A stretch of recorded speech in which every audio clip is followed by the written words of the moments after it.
calls. All right, you guys, we're live. I'm sorry.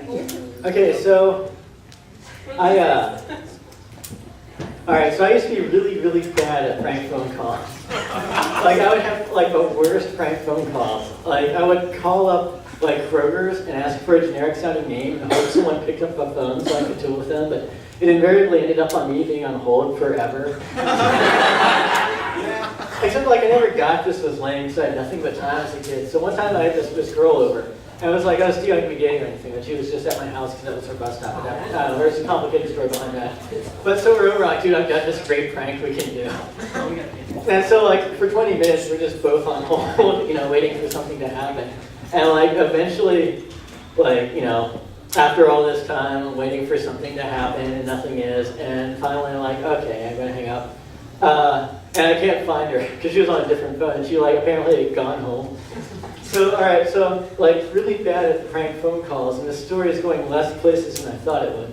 But I'm trying. I've actually got one if you. So, I know I've got big thumbs.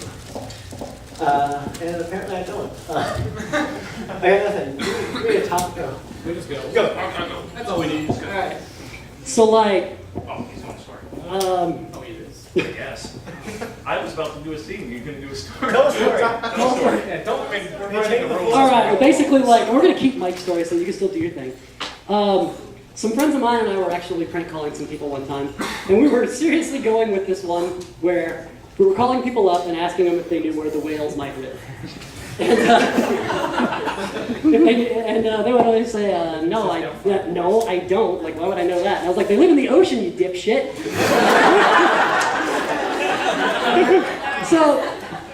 So like, we're doing this for a while. We're like, okay, we need to come up with like a new one. And in all our originality, what we come up with is we're like looking through the phone book for people with bizarre names that we can just screw with. And we realize that we find this whole section of the phone book of people with the name of Poorman. All right? And so we call everybody up and we say like, is there a Poorman there? And they're like, yeah, that's me. And we're like, maybe if you get a job, you wouldn't be a Poorman anymore. And like the second or third time that we do this, like usually like surprisingly the first people that heard this thought it was hilarious. One person was like, man, you're probably right.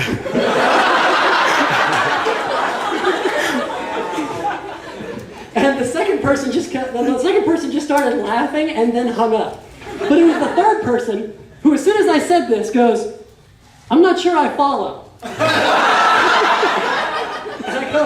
I go, well, what I'm saying is that, like, if you got a job, you would no longer be a poor man. It's just like, I'm a woman. And at this point, like, she actually pretty much just had me stumped. Like, I didn't really know what to do. I wasn't willing to give up on this because I thought I could still, like, pull the joke out somewhere. Like something had to happen here. And I'm like, but I just couldn't get anywhere with it. I'm like, ma'am, I'm sorry. This is kind of like supposed to be a joke, and you're either supposed to be like really pissed or you're supposed to laugh, and I really don't know where I'm going with this anymore. And she's like, well, better look on the next one. So like,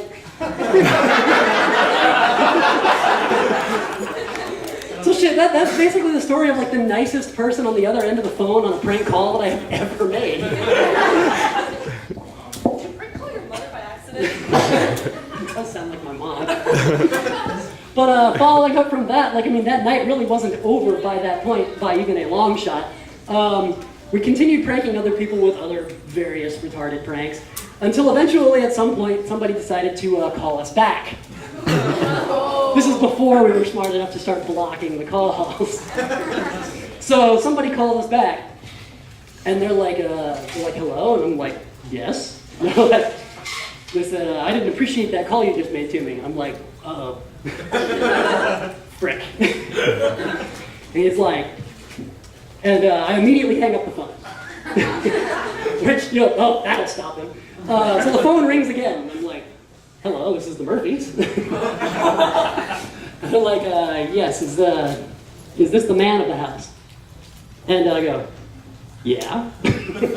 They said, well, I'm pretty sure that your kids are in a room somewhere or something, and they're making these prank calls.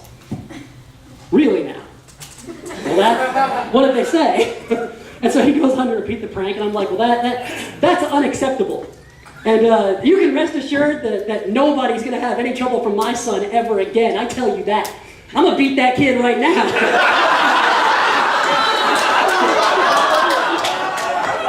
I'm like, Ben, get your ass in here.